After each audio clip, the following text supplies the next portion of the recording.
So this is a petri dish. A lot of the people who keep their animals in a style of an enclosure like this, they have to keep them crazy clean. And the most common complaint in this community that I've observed is respiratory infections. Gee, I wonder why. Because that air is full of bacteria. And an environment that is more ventilated has fewer infection and higher recovery rates than an area that is poorly ventilated. Ventilation is so important for keeping animals healthy simply by dilution and carrying viral particles away. Condensation on the walls and glass of the enclosure are your first warning sign with tropical enclosures, because that means that humid air is staying, and it's so humid in there that the water can't go anywhere. A well-ventilated environment won't do that. If the air is not carrying away your sweat, it's too hot and it's too humid, you're going to overheat. And that's actually a life-threatening situation. Condensation is a warning sign. When we see things like respiratory infections, it's easy to blame humidity, but it's actually more likely a ventilation problem. One of the most common struggles for reptile keepers is maintaining heat and humidity in our enclosures. And we go to great lengths to keep our parameters in range, from covering our screen tops, plugging vents, and using grow tents meant for plants. But we often don't realize that some of these methods can cause more harm than good to the health of our animals and our mini ecosystems. Today's discussion is sure to be eye-opening and educational, whether you keep high humidity species or arid species or both.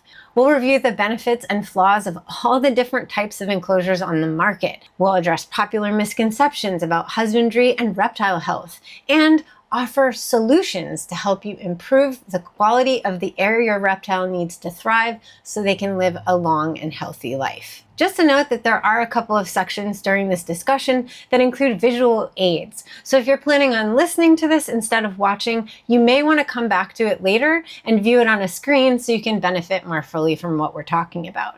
But either way, this conversation is extremely informative and will no doubt offer insight to reptile keepers of all types and experience levels. I know I learned a lot, and I'm so grateful that Mariah Healey from ReptiFiles took the time to address this important but rarely discussed topic with me so we can continue to improve the welfare and captive management standards for our animals. Links to her website and her socials are in the description below. And of course, make sure you're subscribed to this channel if you're not already. Like and comment on the video, and consider becoming a member on Patreon to support the snake therapy mission and receive perks like early access, extra content, gifts, and even one-on-one support. Thanks for being here. Let's slither on into it.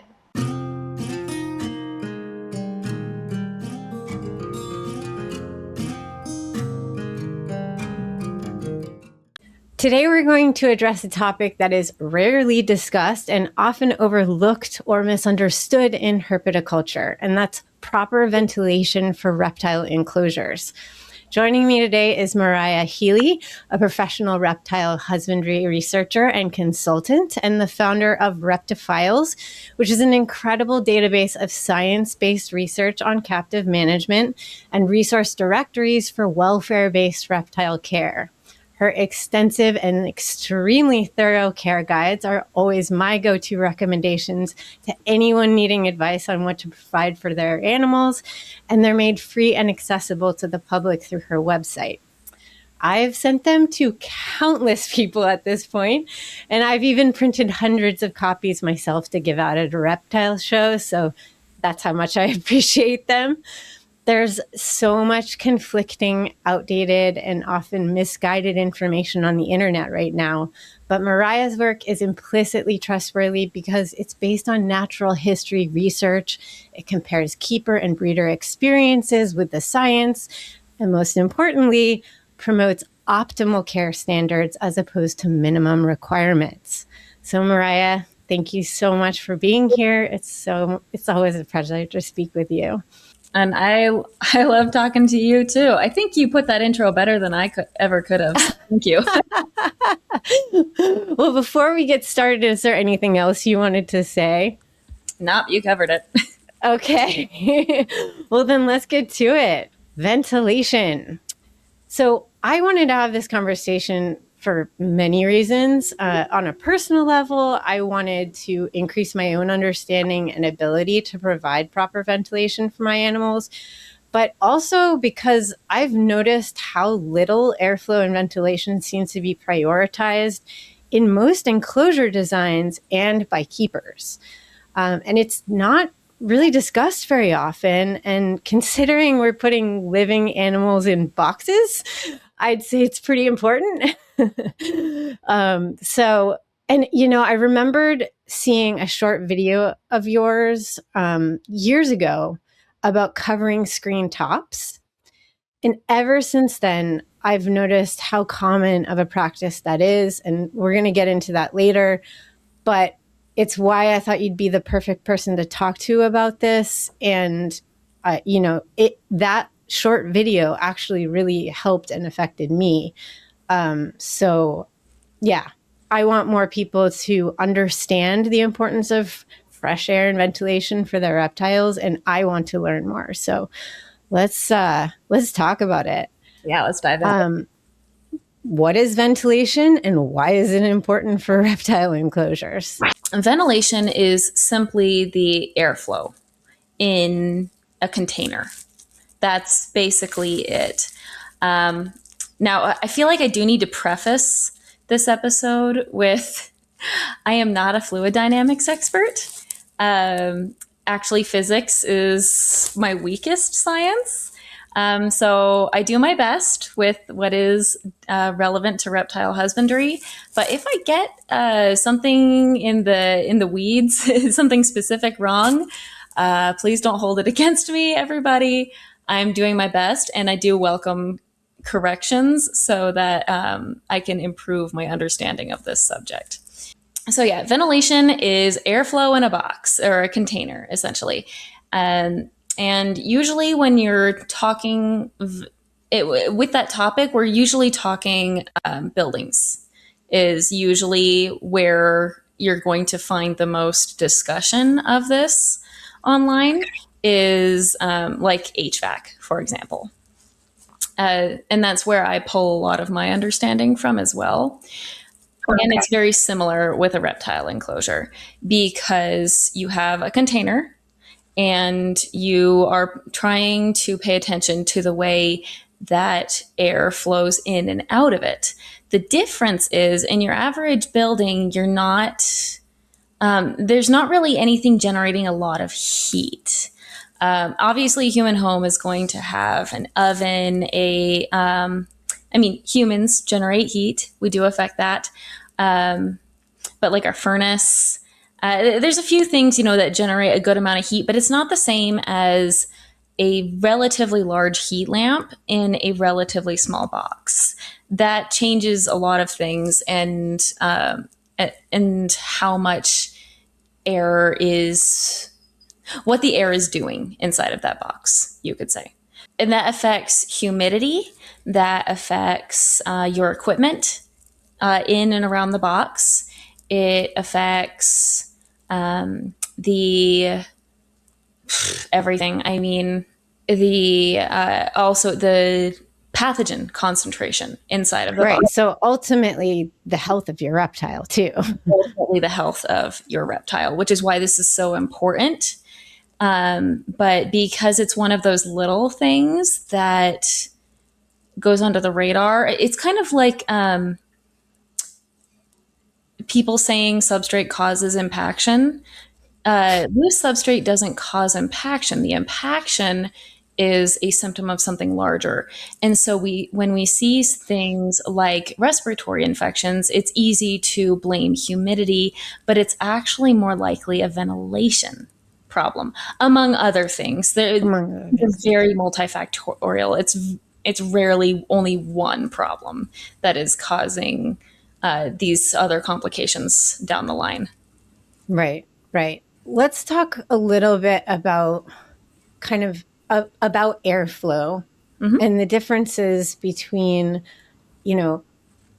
rising air, cross ventilation, and passive air exchange, because these are three separate things, correct? they're kind of related.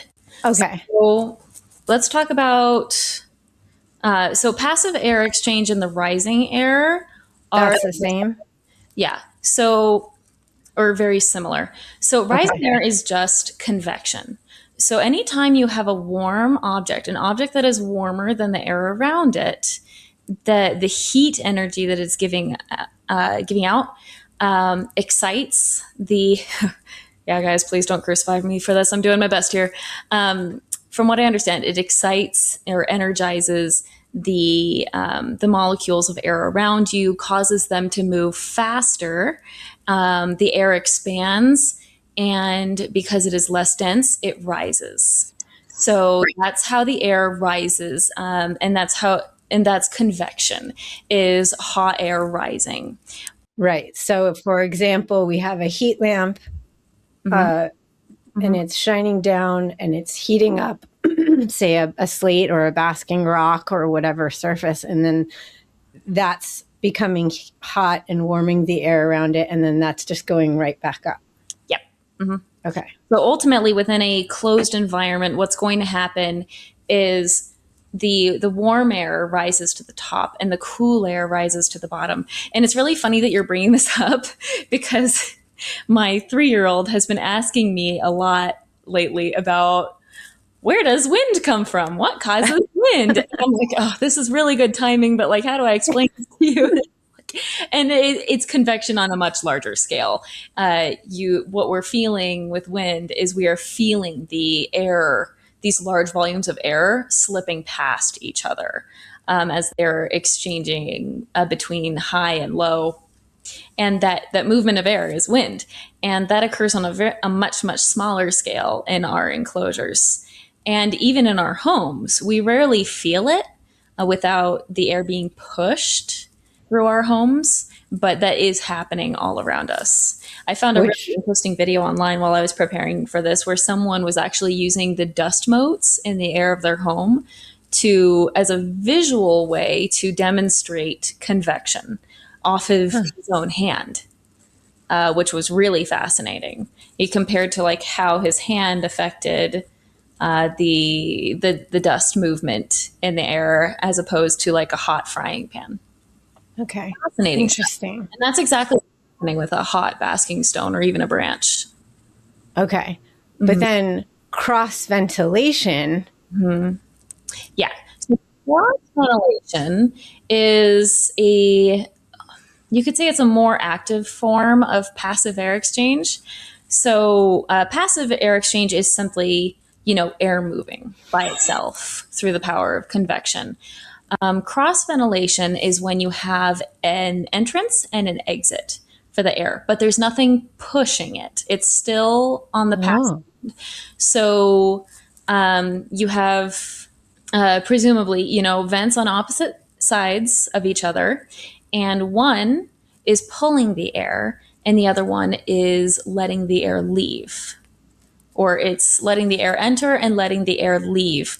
And it's giving it a path because it's presumably ideally, working with the air currents already present. So pulling ideally low, pulling cool air low, and then letting it exit high, because that's where the movement is going to be. okay. Okay. And if it's pushed via a fan, Then we get it's active air. active cross ventilation. Is that You just call it active ventilation. okay? Okay. We produced a fan. And so, do you have an HVAC system in your home? Okay. Yeah. So that's more or less what's happening is the HVAC system pulls air into the home. So it's not just circulating old air. That Right. is a good way to die. And that's why this is crucial to talk about. It's going to make people sicker. And what's funny is even in a commercial structure, a residential structure that have HVAC systems where they are pulling air in and pushing air out, they're still relatively small fans for the size of the home. There is or the size of the structure. My husband works he's a BIM manager in HVAC. So we've talked about this a few times. Okay.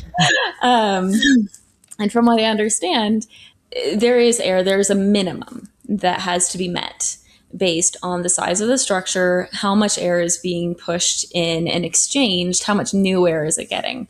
On a much smaller scale, every bathroom has to have a fan in it, right? And thank goodness for that. It manages, it dries out the bathroom after you've taken a shower.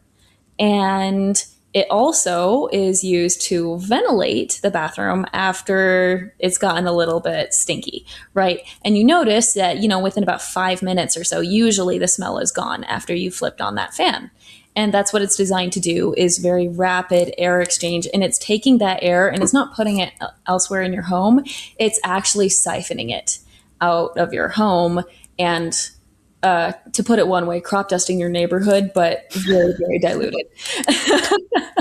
When I learned about that, boy, did I have a good laugh. I'm like, That's amazing. telling me that every time this happens, I'm subjecting our neighbors to this. And he's like, well, there's so much air outside, they're never going to know.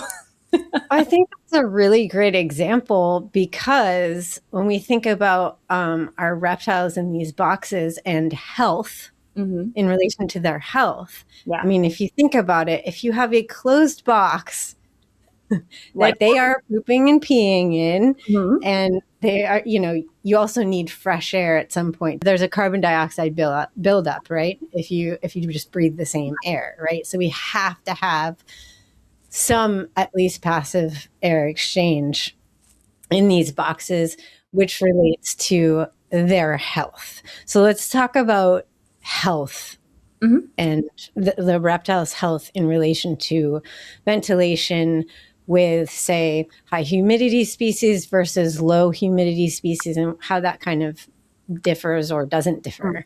Yeah.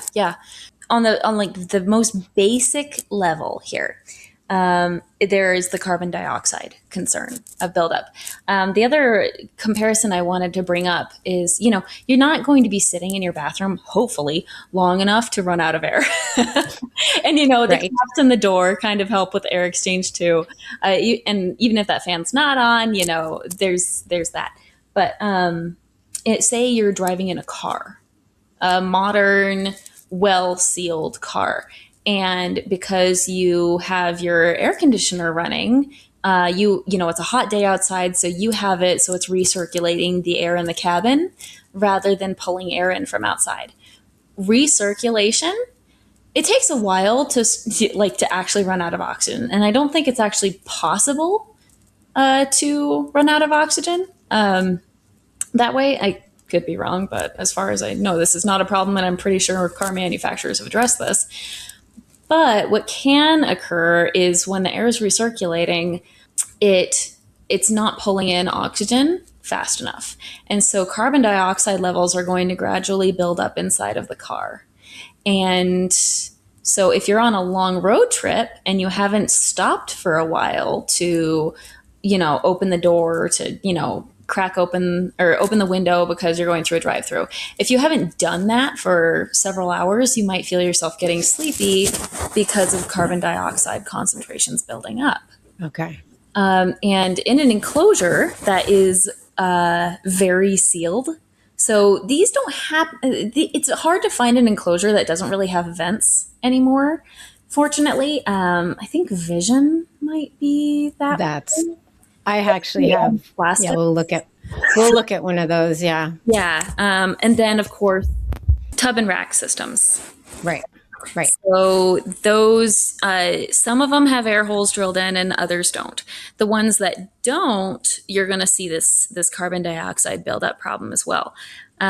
Being vertebrates, reptiles have the same, being animals, reptiles have the same reaction to high carbon dioxide concentrations as we do, because they are metabolically the same in their cellular respiration.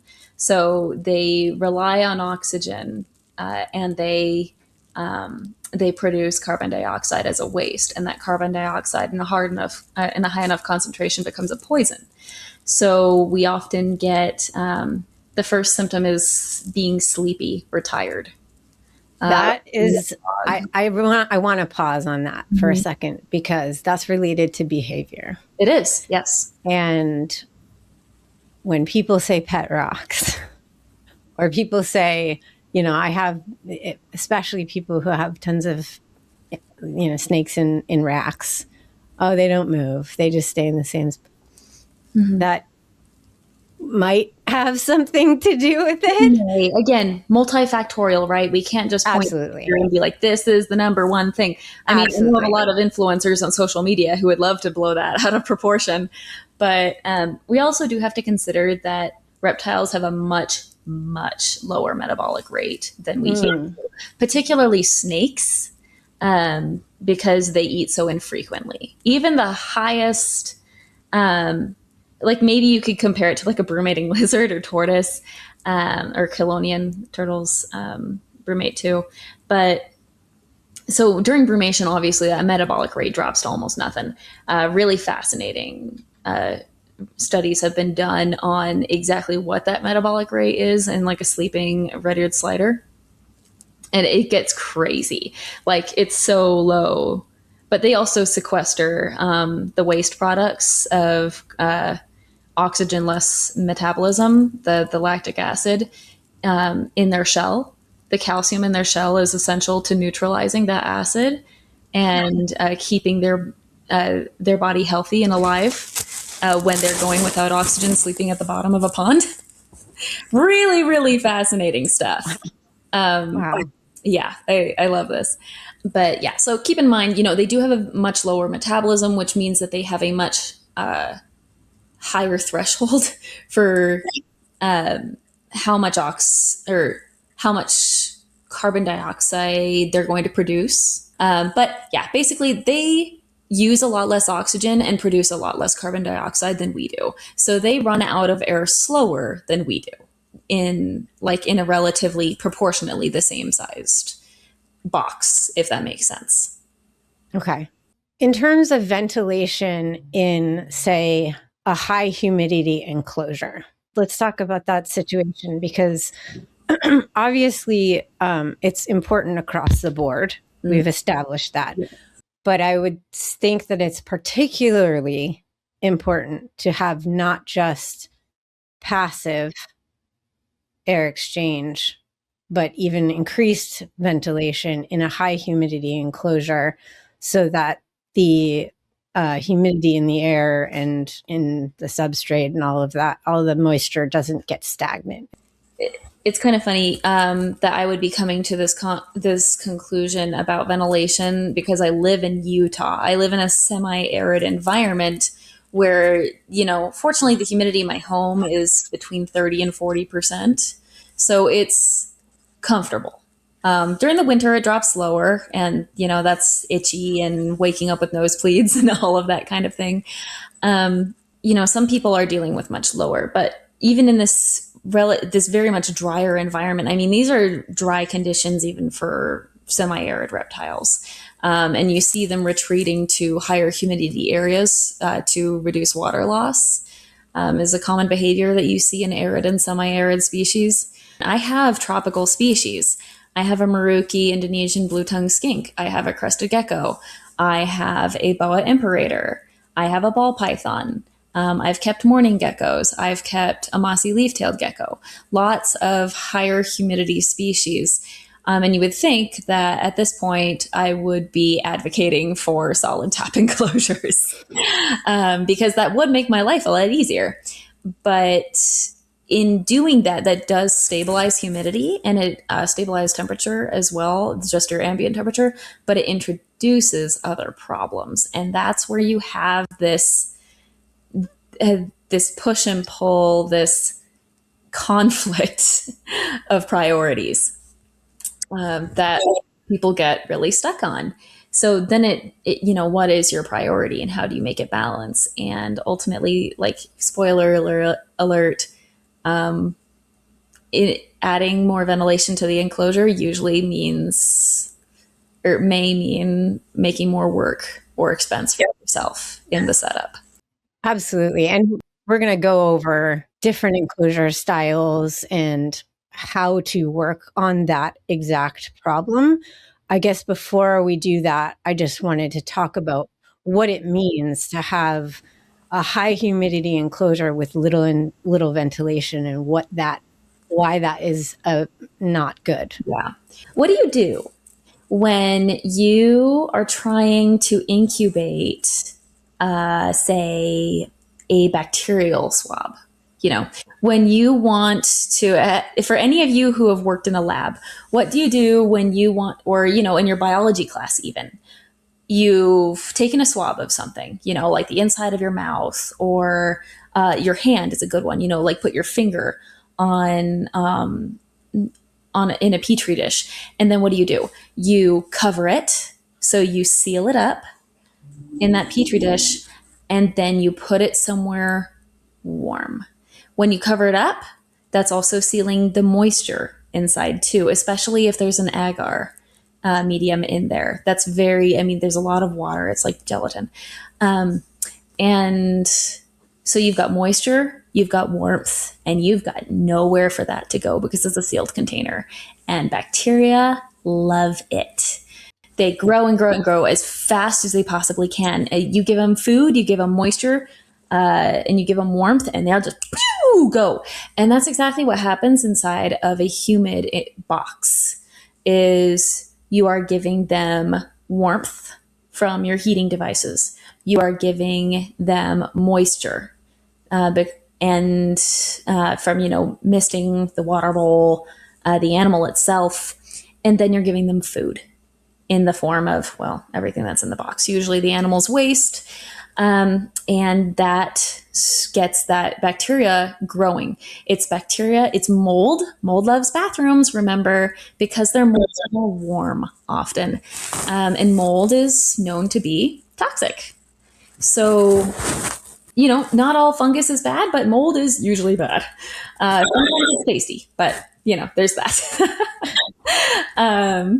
And then viruses also are going to, they can't proliferate outside of their host organism, just like a parasite. But if you have, say, you know, multiple animals in a room, especially of the same species, and one of them has a virus, you better make sure that entire room is well ventilated. And a lot of rooms aren't. I currently run 2 air purifiers, and I'm thinking of adding a box fan because it's my basement and my HVAC doesn't reach my basement. And during the summer, like right now when it's, you know, 90 to 105 degrees outside, I can't just open a window. So I'm trying to figure out a way to just push and pull as much air around there as possible. So tropical environments are the recipe for disaster, and they're so fertile. That's why they can support a lot of life. But as with any ecosystem where there's a lot of resources, there's also a lot of pathogens. So that's what you're seeing with tropical enclosures. And why people will say, oh, beware of a high humidity environment with a low humidity reptile. Rosy boas are a common one, but bearded dragons, I see this argument used with them more, just because they're more common, is, oh no, humidity is going to kill the animal. Humidity is not going to kill the animal. A depleted immune system and poor airflow might, though. So with the tropical ones, it's so important. Let the enclosure dry out before misting again. That's the professional advice that's been going on for a long time. You read these resources, and they'll often say, you know, at minimum, you're misting once a day is the average. Is that great? I would say no. Usually misting once a day is not enough, especially if you have a screen top enclosure. But it's a start. It at least means that you're letting the enclosure dry out between mistings rather than mist once every 3 days, because the enclosure is so saturated that you're getting condensation on the glass. Condensation on the walls and glass of the enclosure are your first warning sign with tropical enclosures, because that means the air is that humid air is staying, and it's so humid in there that the water can't go anywhere. Okay, so that is a really, I wanted to grab that for a second because I saw someone's reel the other day where they were like showing their big enclosure and their entire front doors were completely condensation. And they were like, safe to say this enclosure is holding humidity well. As in like, yay. And I was kind of like, Yeah, so that usually means that it's poorly ventilated, because usually a well ventilated environment won't do that. You know what condenses? Your refrigerator. You know why? Because it's designed to keep it's closed. no, Sealed. absolutely no air exchange in a refrigerator. Right. And you know what happens when it's really muggy and humid outside and the air is still? Condensation, because the air droplets have a chance to form on objects, on cold objects, because that wind isn't carrying them away. Whereas, you're not going to see that as much. It's like when you're sweating, you want the wind to carry that away. Right, because then otherwise it builds up and bacteria grows, and that's where you overheat. The long and short of it is, if the air is not carrying away your sweat, it's too hot and it's too humid, you're going to overheat, and that's actually a life-threatening situation that the American South is dealing with. So, condensation is a warning sign. I've seen it myself in my Maruki blue tongue skink sold enclosure. It was a bioactive. This was before I moved. And it did not have a screen top. Instead, it had a row of vents. I thought it was very generously vented. Just a row of small vents along the top of the enclosure. I don't know about the back, but definitely the two sides. And yet, that was not enough. It was still condensing in there. Yeah. After like I had done a mist, like the next couple of mornings, I would just see all of this water. Fortunately, it was a bioactive, so I had the comfort of knowing that the springtails and the isopods were going to keep the fungal and mold populations in check, which is definitely a benefit. But it was still too wet. It was too stagnant, and that's ultimately what it comes down to: is stagnation. In stagnation in soil encourages the growth of pathogenic anaerobic bacteria. They stink. Stagnation in air encourages other pathogenic bacteria, even if they're not anaerobic, to grow. Just all kinds of bacteria, really. And I'm not going to advocate a sterile environment for reptiles, because that's a good way to build a fragile immune system.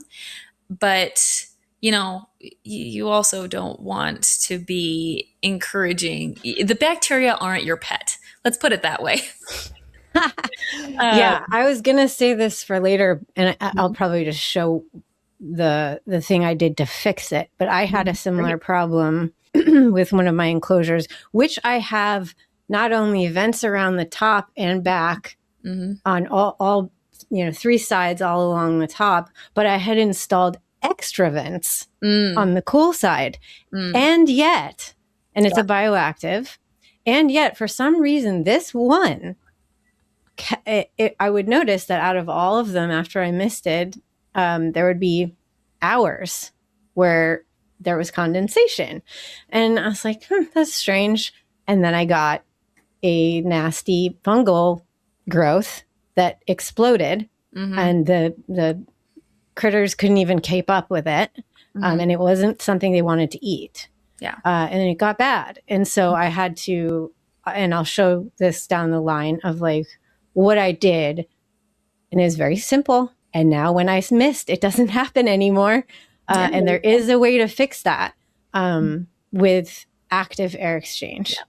It's still staying humid in there. I just have to monitor it, Yeah, a lot of people, they try to justify it by saying, oh, well, it's okay because you want it to be humid in there. You go to a tropical place and it's muggy, right? There is a lot of humidity in the air, so why is it not a problem, say, in a tropical area, especially like in a forest? Why is it not a problem there when you're saying it's a problem in a reptile enclosure? It's because airflow. Airflow. Forests, even, yeah, they're dense. There's a lot of plants. They're getting their moisture from the plant life that's constantly evaporating, being exhaled by the plants into the air, by the density of animals, by the moisture in the soil. The entire environment is exhaling moisture into the air, and there's fresh air constantly coming through it. So it's not just, oh, it rains a lot, so it's wet. It's everything. The entire environment is encouraging moisture in the air, even as this air is constantly moving. But So it's not it's a stagnant. lot of wet air that is being circulated around, not the same wet air that's just sitting in one place. Again, Exactly. stagnant is the killer word here. Now, Yeah. for a semi-arid to arid species, ventilation can be really important if you live in also a semi-arid to arid place, or just most human homes, especially if you have an HVAC system, or run an air conditioner in the same room, the air is going to be dry. So, it can be, 60% humidity outside, but it's going to be 30% inside if you're running anything that's stripping moisture out of the air. That's what air conditioners do. They remove the moisture from the air as part of the very efficient job that they do. That's one of the perks of a semi-arid species, is they're often considered lower maintenance because you don't have to be as worried about humidity. But a lot of people take this to an extreme, right? And they just desiccate their animals. They treat their enclosure like uh, like a dehydrator machine. And they're making jerky. It's hot, There's it's dry, and just gone. So it's good to have airflow in those enclosures, but often the passive air exchange in there is usually good enough to keep things dry enough to be comfortable. And what I find is somebody, with semi-arid and arid species, I'm putting water in the enclosure to keep up with that water loss, offering humid microclimates, trying to not make jerky out of my animals. I still want air movement, but I'm also adding water and paying right. attention to the humidity levels in there. It's not just, oh, they don't need water because they're desert animals. All animals need water. It just depends on the quantity. And you said something important, gradient and microclimates. Every single species is going to need that. An arid species, it doesn't mean that they don't need water in the form of breathing it in or drinking it. And they get that, by sometimes they'll go underneath things that are, it's a little microclimate of more humid air, or that they will go in and they literally inhale that humidity, and that's hydrating them. At bare minimum, it is helping them preserve the water that they have, and that they've gained from their food as well. But there are certain species that are heavily dependent on being fogged. So you're looking at cloud forest species like the Mexican arboreal alligator lizard, the Abronia genus. Also, montane chameleons. Actually, just a lot of chameleons are very dependent on fog. And there are some people who are experimenting with hydrating their chameleons through fog alone, through the controlled use of fog instead of traditional misting and dripping. Interesting. So making water available in the environment for drinking, but more so making sure that they're in a humid environment that controls water loss. Very interesting. I don't fully understand it, and I don't listen to the Chameleon Academy podcast nearly as much as I should. But yeah, that's the interesting experimentation going on there. Is fog can be so incredibly important, and it's also worth considering, that a lot of environments, it basically everywhere, humidity rises in the evening because it's relative humidity. When temperatures drop, humidity rises. And so what you're seeing is the environment you go outside at night, right? And you feel it. It's more humid than it is during the day. And this increase in humidity at night is what a lot of animals seem to depend on as well, is it helps give them some relief from the drier conditions of the day. Hmm. And then, of course, there's the dew, nature's condensation. A little bit of condensation is fine, right? That's dew. That's normal. A lot of species depend on dew to as a drinking source, especially in areas where water is otherwise scarce. But it burns off. It dries out in a couple of hours. That dew is not sticking around. If the dew did stick around, that would be a problem, but it doesn't, so it's not. Right. And instead, it supports the environment. Air exchange is important for both, but especially for tropicals if you're trying to keep them healthy. I've been kind of hyper focusing on enclosure designs lately and the standards that most people use and their different styles of ventilation.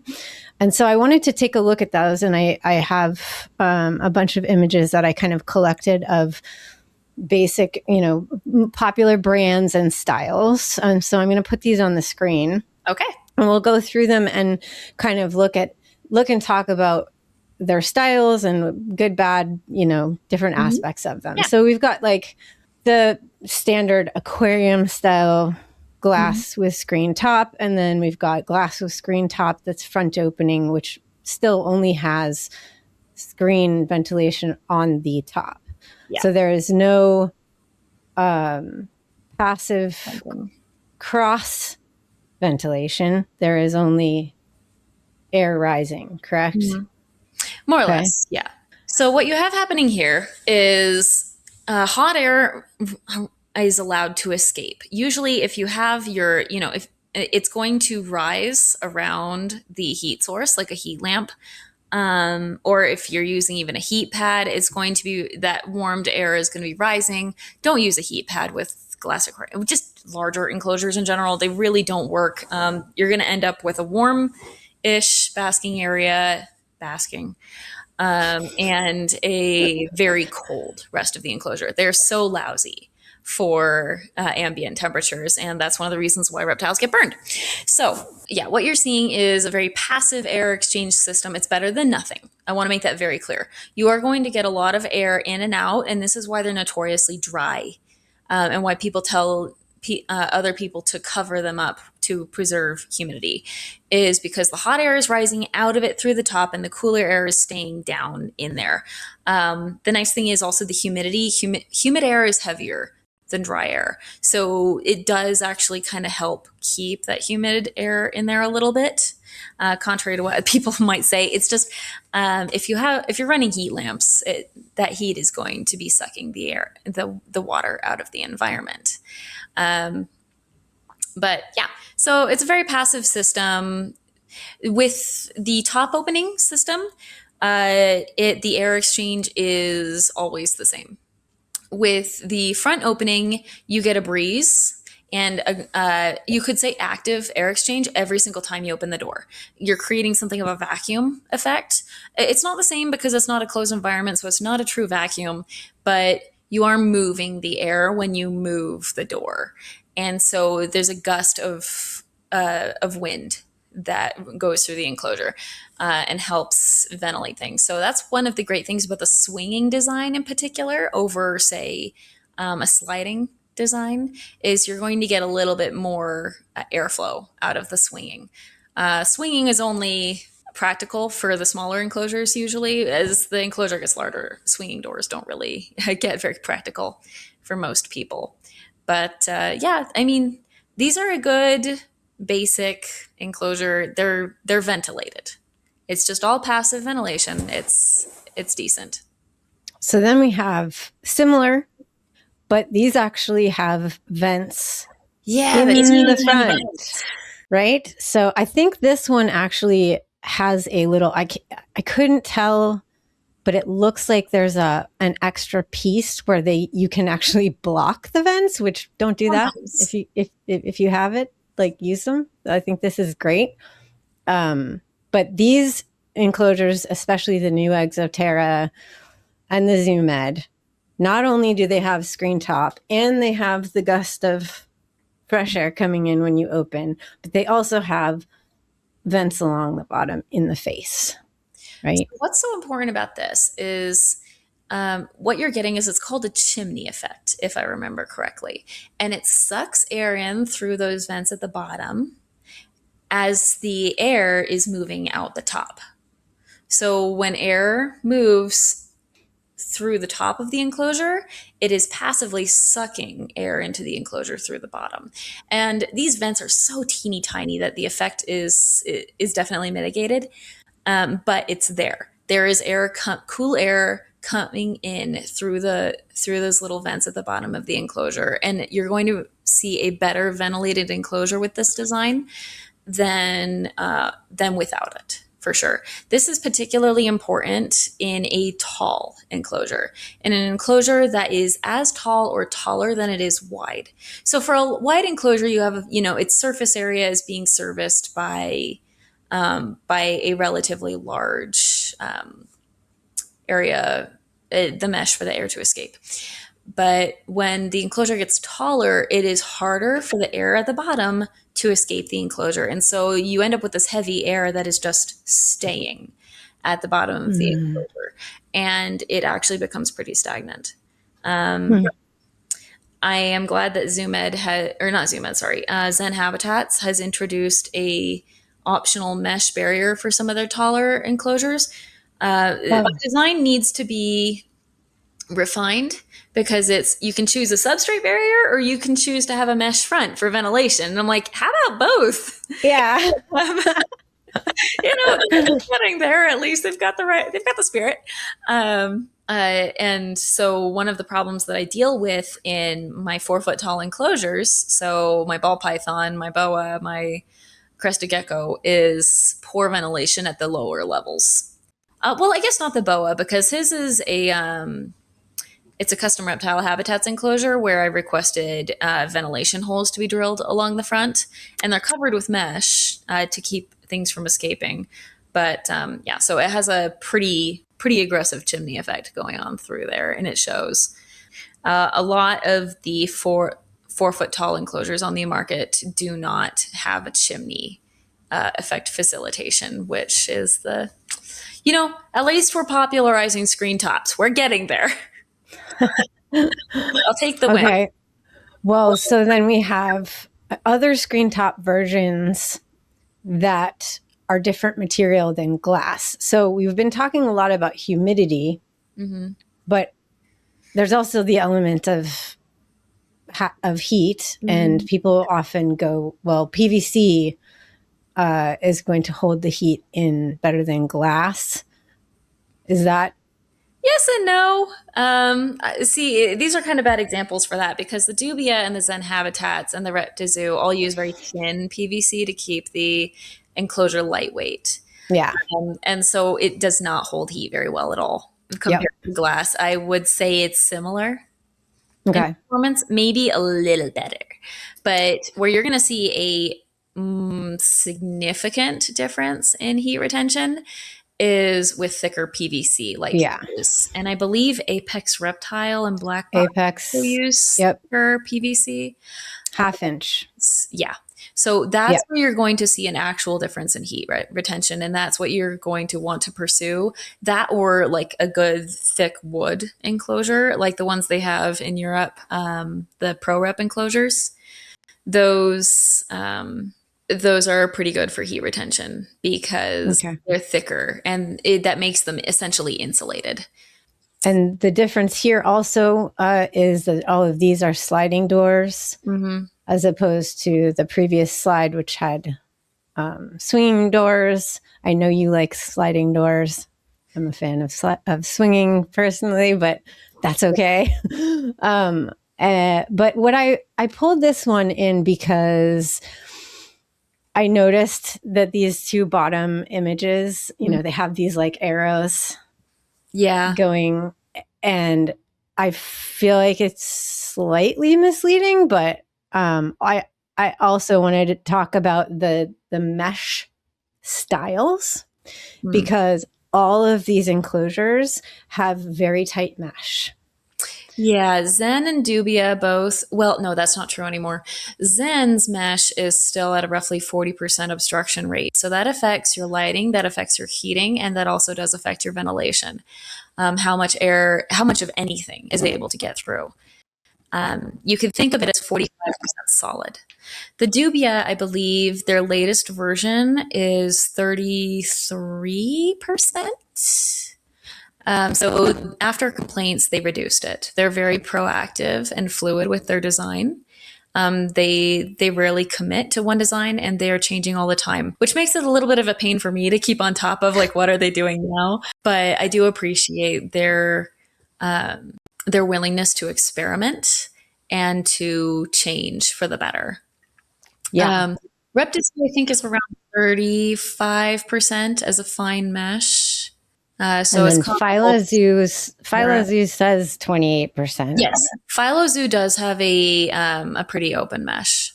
Okay. So And it's I'll show later that Apex uses the hex yes, mesh, which which is is like really wide. Yeah. mm-hmm. Yeah, that's about as open as you can get without using like chicken coop. Well, I guess not chicken wire, but there's the square mesh fabric that's super open, but things can escape through it. Yeah. Yeah. Okay. So as I said, I'd bring up the vision Yeah, yeah, cages. there they are. So here they are. That is the only screen in Yes, this. and that is for a lamp. Other than that, I mean, the only way it's going to get fresh air is by opening the front. And I mean, if you're opening it once a day, well, that's something. You're getting it once, twice a day for maintenance. But if you're not, if you're keeping a snake in there, and I mean, the water in its water dish is not going to be evaporating very quickly. Um, so this is a petri dish, and there's a reason why these are popular. A lot of the people who keep their animals in a style of an enclosure like this, they have to keep them crazy clean. And the most common complaint in this community that I've observed is respiratory infections. Gee, I wonder why. Because that air is full of bacteria. Yeah. And then they're like, this is why you need to keep them on paper towels. And it's like, no. Yeah, the substrate's going to make them sick. An overturned water bowl is going to make them sick. Not cleaning up the waste immediately is going to make them sick. And it's like, we've got another problem here.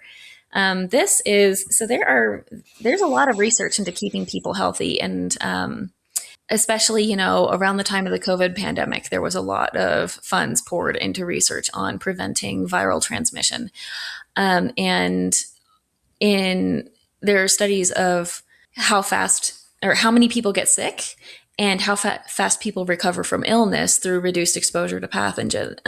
So reinfection rates, essentially, with ventilation being the only factor that's being changed, and an environment that is more ventilated has fewer infection and higher recovery rates than an area that is poorly ventilated, which is going to have higher infection, higher transmission so it's more contagious when there are more people in the room. Think people in an elevator, right? Someone Yep. sneezes in an elevator, you are going to catch what they have. Yeah.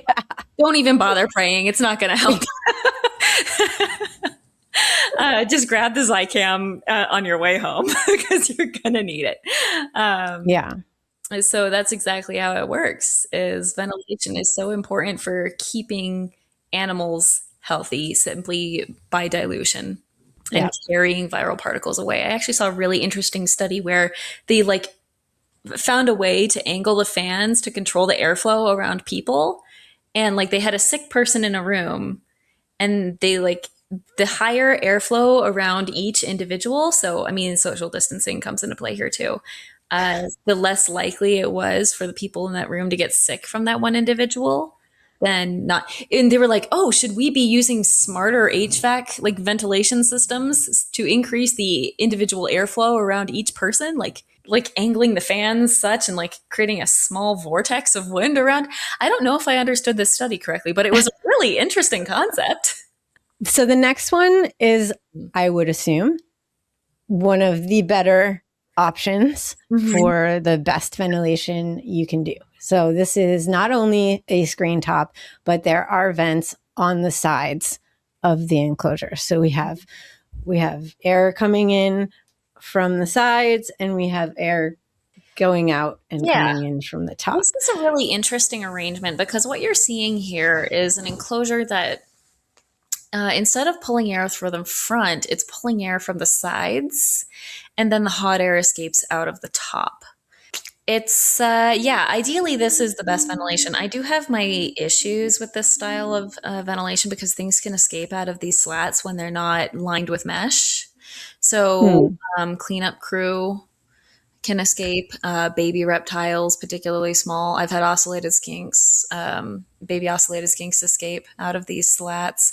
Obviously, it's not a good idea to keep small reptiles in an enclosure like this. Well, also just, no baby snakes in sliding doors ever. Mm-mm. Yeah, No, no, no, no, I'm a no. big fan of baby snakes. Especially Um, colubrids. yeah, you Especially gotta have your colubrids. swinging doors, or if you do have sliding doors, uh, make sure the Put a sliding little. doors are on top of the substrate barrier, not in front, because they will get in that gap between the barrier Oh, and the door, and then they can also slide in between. So you need to have a block, something that covers and reduces the space between the doors. So yeah. something fuzzy, something that they cannot push through.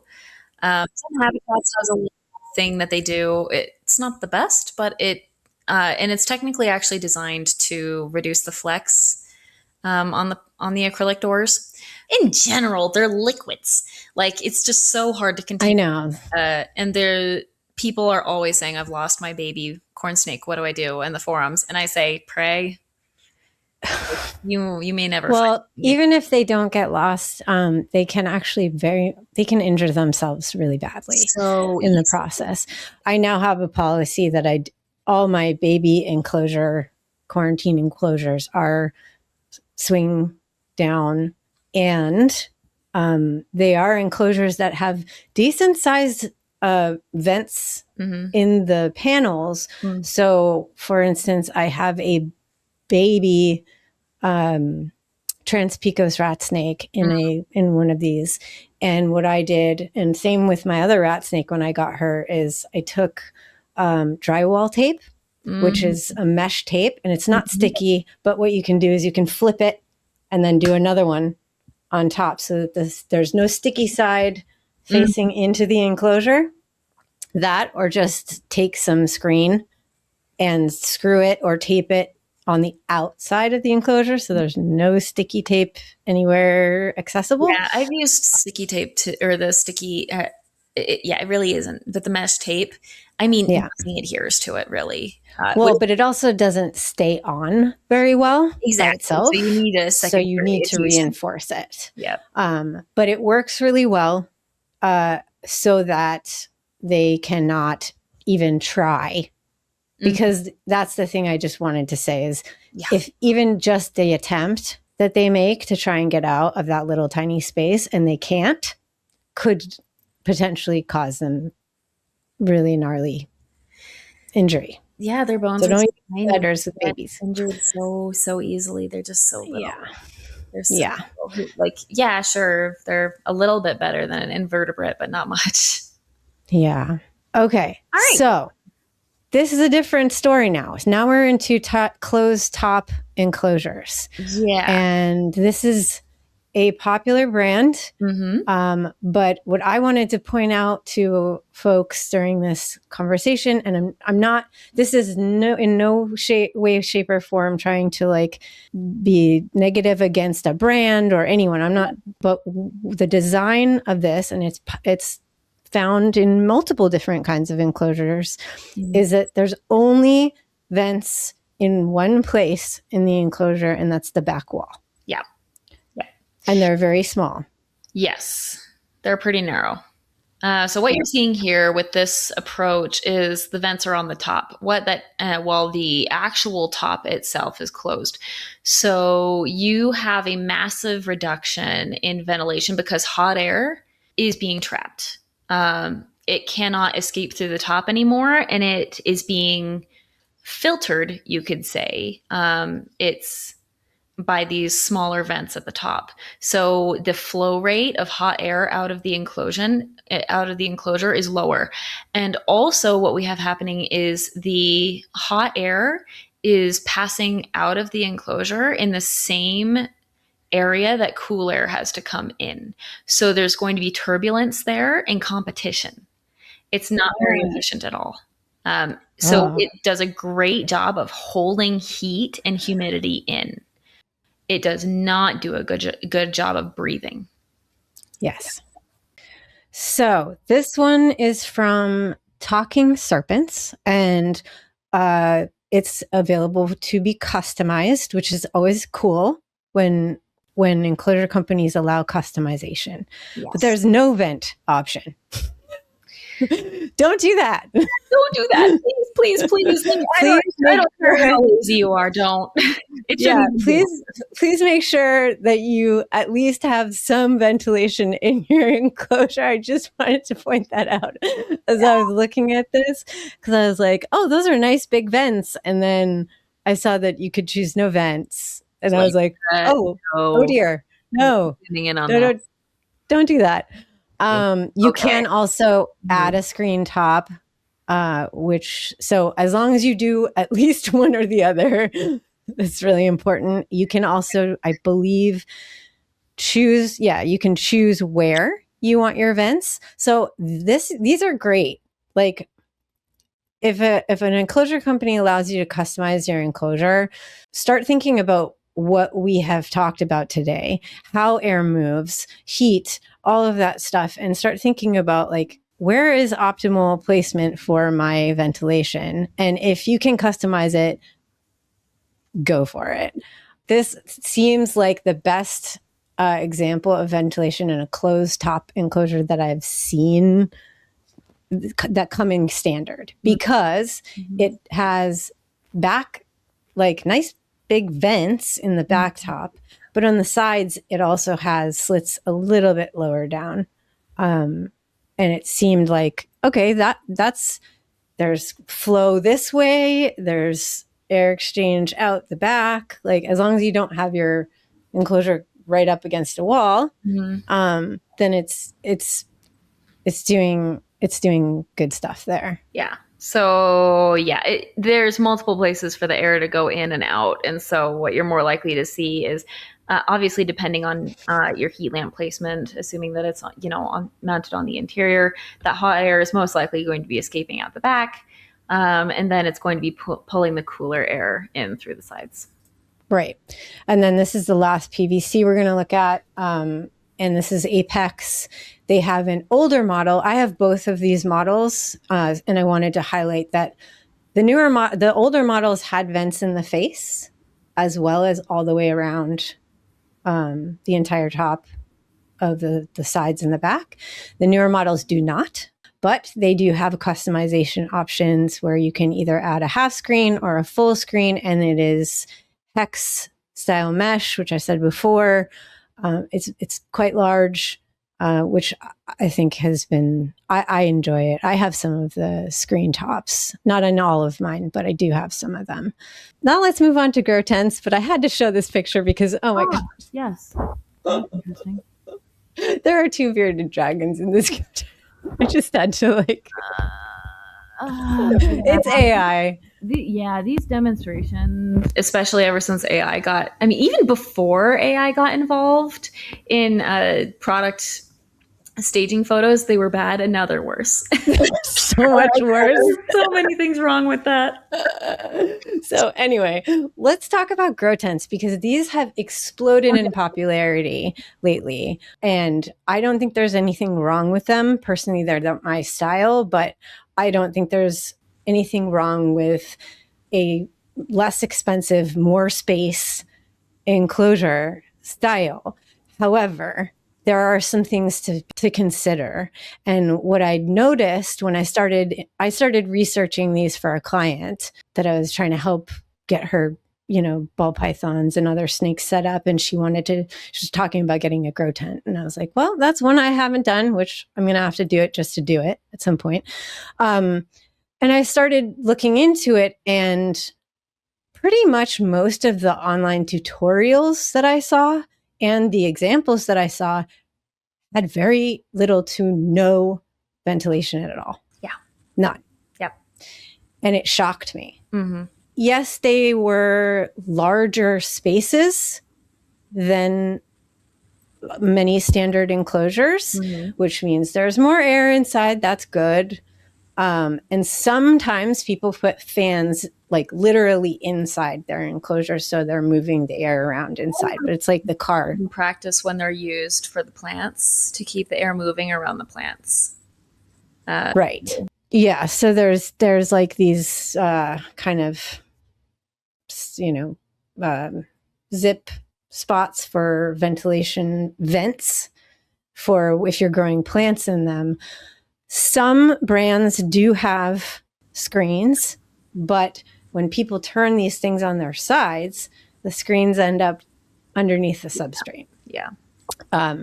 So I wanted to talk about this and make sure that, if you're doing grow tents, I don't think it's a bad thing. But that if it doesn't come with ventilation, like a screen here in the lower bottom of the Vivasun, the problem is you should not turn this on its side with the ventilation on the bottom. You're going to have to put that on the top or add more. Yeah, my advice is add more. These things are designed to hold heat and humidity. They're not really designed to keep an animal in them, and it shows. Animals respire at a much higher rate than a plant does. So, there's, and maybe, it's comparable if you have a lot of plants in the same space, but, the priority is heat and humidity with these things. There's also an escape risk. You have to really make sure they're well secured because they often have flaps for the ventilation, for cords and other things that you have to be aware of.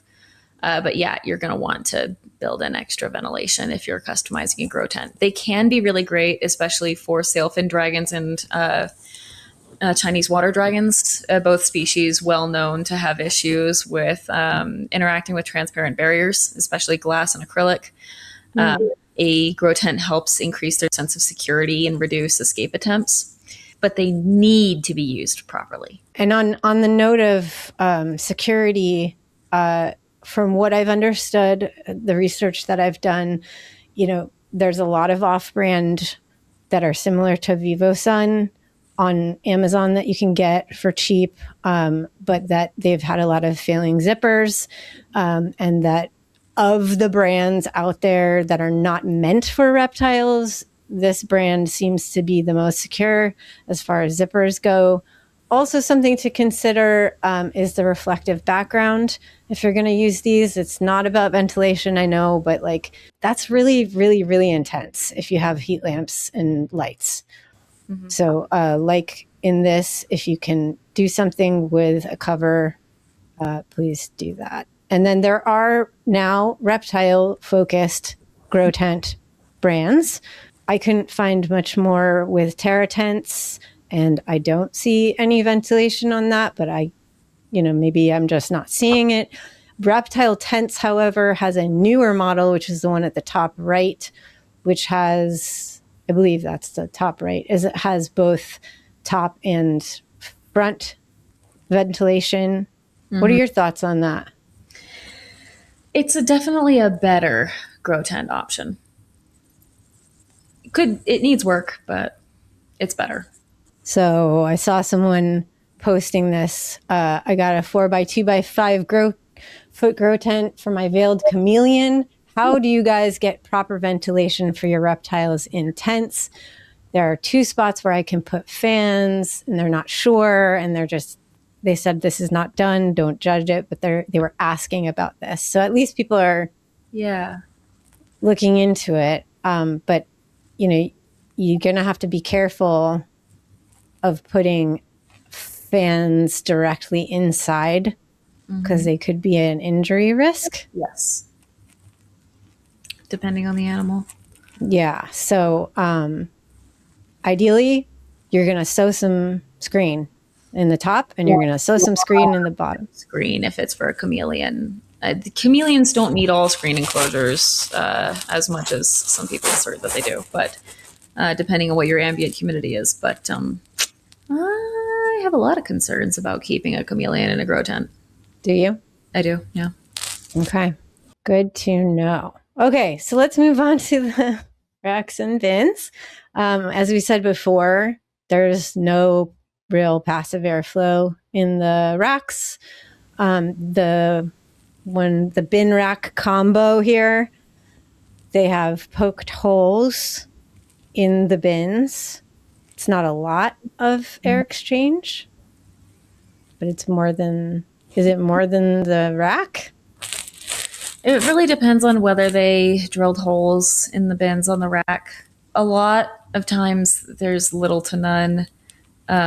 And so this is where you get concerns. Again, this is where you get concerns of where you see people saying, don't let the water bowl tip over. Don't even keep a water bowl in with the species. Just put the water bowl in, let them drink, take it out. Because they're like, oh no, if you keep a water bowl in with the animal, it's going to get too humid and it's going to get a respiratory infection and die. And okay, can we just... Respiratory infections are not from high humidity. They are not. They are from low humidity. Low ventilation and poor hygiene. And lack of hydration. Well, lack of hydration is going to affect the immune function of the animal. But usually the problems that you see with a depleted immune system are going to be inadequate temperatures, inadequate access to infrared A, specifically inadequate to no access to ultraviolet B. So there's these new Visionarium bins on the market. I think Snake Discovery is promoting them as well. The largest one is 34 inches, I think. The bin converter. Yeah. And you can get them with or without these side doors. And it looks like this one at the top, it just has this screen that basically is exactly where your lights go. It kind of controls where your lighting and heating is. But it doesn't have any more than that. And then there's this other top that comes with different ones. That's not so, I don't know what all this stuff is about, but yeah, I guess this one says it has adjustable vents. Mm-hmm. I mean, it's so funny. They say, oh, it's an adjustable vent. Like you can open it for more air or close it if you're having ventilation problems. A lot of people are going to close those vents. Yep. And then you're dealing with a little to no ventilation box. I actually really don't like these custom tops because often they're not cut in a way that actually promotes or facilitates optimal light placement. Configuration. So you actually force the keeper to adhere to a certain suboptimal configuration of lights that affects the spectrum of radiation that the animal can get in one place. And usually it's just like, oh, well, the lights are there. That's good enough, right? It's not. Placement also matters. And they usually are not aware enough of optimal placement to do a good job of this, which is another reason why I advocate for either installing your own lighting on the inside of the enclosure, doing it yourself rather than having someone else do it for you, or just go with a screen top so that you have flexibility. It should also be noted that often these vents are along the top, even with, when there's a ventilated bin in a rack system, those vents are just going to be allowing warmer air to escape. And then you have that turbulence and competition again with the airflow that's going to reduce its efficiency unless you have a fan or something pulling air through. Also, this mesh looks really, really tight, but I don't know. It's also probably very thin, which does help. Okay. But that's good to know. Yeah, thin but relatively tight mesh. Like you see it with the Zoom Ed and Exoterra, the older ones. I don't know about the newer ones, but I assume it's similar. It's weak. And it does look tight. It's a mesh fabric, and it's a very fine mesh fabric, but it still has an obstruction rate of only about 35%. So Okay. not the best, not the worst. Okay. So I'm going to pause the presentation. I'm going to bring it back up in a little bit when we move on to methods of improving ventilation. But before we get to that, let's talk about some misconceptions about ventilation. The effect you mentioned earlier before we started, the effect ventilation has on lighting and heating equipment, because that I've never even thought about before. So people think that ventilation, it only affects the animal. It does not. It also affects the longevity and performance of your heating and lighting equipment.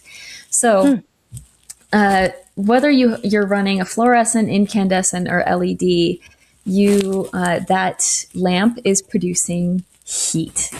And people are like, oh, an LED, it's efficient. It doesn't get hot. it does. They do. Have you They do. touched the top of an Arcadia Jungle Dawn bar or similar? When it's running, it's been running for a couple of hours, that thing will fry you. It is very, It gets hot. One touch, ouch. It's very hot. That aluminum housing. Same goes to a lesser degree, but T5HO housings also get pretty hot. Not that hot, but hot. Sometimes I use it for thawing frozen reptile food. If I want to make it go faster, I'll just put the container on top of those lamps for a little while. The food safety don't come after me. And then obviously a heat lamp gets hot. Those ceramic housings for the bulbs get crazy hot. Oh, so like if you don't have enough ventilation, Where's that heat? your lamps are going to get too hot and burn out. They fry. Yeah. So Interesting. they're hotter and hotter because they have nothing carrying the heat away from them. When you have these lamps mounted on the inside of the enclosure, and especially if that enclosure is inadequately ventilated, even with, I have an enclosure that has pretty good chimney style ventilation on it. It has a solid top, but it still gets too hot. It is an oven in there, and I'm actually finally replacing it because it's just not working. It houses a northern blue tongue skink. You know, they're from an arid to semi-arid environment. It's hot, and ambient temps are great in there. They're too high. It's too consistently hot. Temperature gradient is not where I want it to be. There's like not really any cool refuges. It's like with a heat lamp, you choose heat lamp area or no heat lamp area, but it's all hot, especially during the summer. And that heat is concentrating and rising up and staying where the UVB, the LED, and the heat lamps are. I can only run one 75 low wattage incandescent in there. And it's actually too small of a basking area for an 18-inch lizard. But I cannot run additional heat lamps in there because that's going to bump the ambient temps too high because of the heat produced by just these 3 lamps in the enclosure. So it's a problem for ambient temperatures. It is a problem for the lamps themselves because the lamps are being exposed to heat that is potentially weakening the glue in the lamp. It is reducing the lifespan of the incandescent bulb. It is reducing the lifespan of the UVB. It is potentially the LED. All of these circuits are working harder than they need to. And this is one of the known conditions for if you are dealing with burnout, frequent burnout in your lamps, is on the inside of the enclosure. Do the lamps have a way to ventilate? Lamps need to breathe. And the way to do that, the best way to do that is a mesh top. You know, it's great having a mesh top for placing the light. And sure, putting the lamps on top of mesh means that the radiation has to compete with the obstruction of the mesh. That sucks. The mesh is also protecting the animals a little bit from the lamps themselves, so that's good. You do have to compensate for the mesh, and ideally you want to use as open of a mesh as possible to obstruct as little as possible, because it does affect your infrared A readings, your UVI, the amount of visible light that's getting through. All of that is affected. But you get enough lamps on there. Say you have multiple LEDs because you have a sun worshipping species like a Euromastix, multiple LEDs in the enclosure for ambient light. You have, two or more heat lamps. You have your UVB, and all of a sudden, there's actually not a lot of mesh left to let the enclosure breathe. The lamps are breathing, but the enclosure isn't breathing, and that's one of the reasons why it's important to have vents for the preferably that cross ventilation along the sides, so air can be moving from side to side, but a minimum along the front to because otherwise that mesh top isn't doing a lot for you once you have all that lighting on there.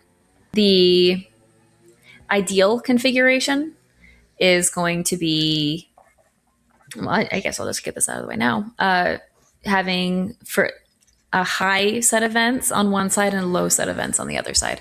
High on the warm side, low on the cool side. And I think we're going to be talking about that more later. Yes, we are. I don't know. Why don't we just go there? So, as I was saying earlier, I had an enclosure that I installed some soffit vents on the cool side. It has vents along the top, back sides. It is bioactive. It is a closed top. I have similar enclosures to this that didn't get condensation on the face. Don't know why. This one just did. Could be having to do with the one below it, although there is a piece of insulation in between. Regardless, methodology was I installed 3 soffit vents thinking that was going to work. It didn't. I've just put this tiny little PVC fan and just to see if one would be enough. Strangely, it is. The problem is no longer happening. But on the left-hand side of the screen, this one is the 8x2x2. And this one wasn't really having any problems, but I noticed that my boa, there's a water feature right here. So this is the cool side. And I noticed that my boa had his nose, he kept going over to these vents and just like putting his face at them. And I was like, are you needing more? Like, and this is an 8-foot enclosure, so it's got lots of vents along the top and the back and the sides. But I had these 3 vents at different levels. I have them at like kind of an angle, being like, because I have a water feature in there. Yeah. I was like, interesting. He kept doing this over and over. So what I did is I put these 2 fans. They're actually connected to each other. They're just dual. They go into one plug. And I put the 2 fans, and these are pretty much right above where the water feature is. So it's blowing air over the water on the cool side as well. And it's moving more air. And he stopped doing it. He stopped like going and having his face just hanging out there. He hangs out on the rocky area around the pool. He hangs out on the branch. But he no longer, like he was displaying some stress behavior. And he stopped once I installed these fans. And it's not like they're huge. They're not like super, super powerful. No, but they're obviously weak. Obviously, they're doing something. And I don't get the condensation even for an hour after misting. Like, it just doesn't happen anymore, but it's staying nice and humid in there. So these are 2 things that I've tried with closed tops. And then this one, which is the enclosure behind me. This actually, it's a 6x2x4. It's quite large. Wow, yeah. Half of it has the hex screen. on the hot side. And there's the UVB and the heat lamps. There's actually 2 heat lamps. There's UVBs. There's LEDs. On the cool side bottom, also right next to a water feature, I put vents and a larger fan to blow the air in. And I think we've established, this also has vents on the top sides, back panels, but I think we've established that if you're going to do it, this is probably the best ventilation of moving that air from the low down on the cool side and having it evaporate up, right? I really like your diagram here. Oh, thanks. I was like, it looks horrible, but I'm trying to show the movement of the air here. You did a good job. So these are just a few examples of modifications I'm trying to make. I do have a lot of closed tops, not all, but I do have some. Then for my only one that's completely open. So if you have a Zen Habitats, which this is, it's the one above me right now. He's getting a little too warm. I might actually need to move him to an entirely different room because I can't seem to keep this room cool enough. Yeah. My temporary fix was to have a fan blowing down on the cool side and out on the warm side, to get at least like some active air movement. Sometimes I have to just turn off the lamps because it gets that hot some days. That's what I honestly do with my crested gecko. I can't keep him anywhere else in the house, but my reptile room gets warm sometimes on a warmer day when I can't keep it cool enough. So I'm just like, well, off go the heat lamps. You're good at ambient temperatures. So actually, that's something I wanted to ask you, what to prioritize as far as turning off. Because I'm very anal about like, they come on this order, they go off in this order, and yet they all generate heat and some significant heat from like the LEDs and all of that. So if you were to prioritize, what would you turn off? So there's 2 temperatures that you need to be paying attention to in enclosure. And one is actually more important than the other, and it's not the basking temperature. It's the ambient. It is the ambient temperature. And so when you're programming a thermostat, you want to program it to pay attention to the maximum ambient temperature, not to the basking temperature. You don't micromanage your basking spot with a thermostat. That's where you get the annoying on, off, and everything else. And even if you're using a dimmer, you are killing infrared A output.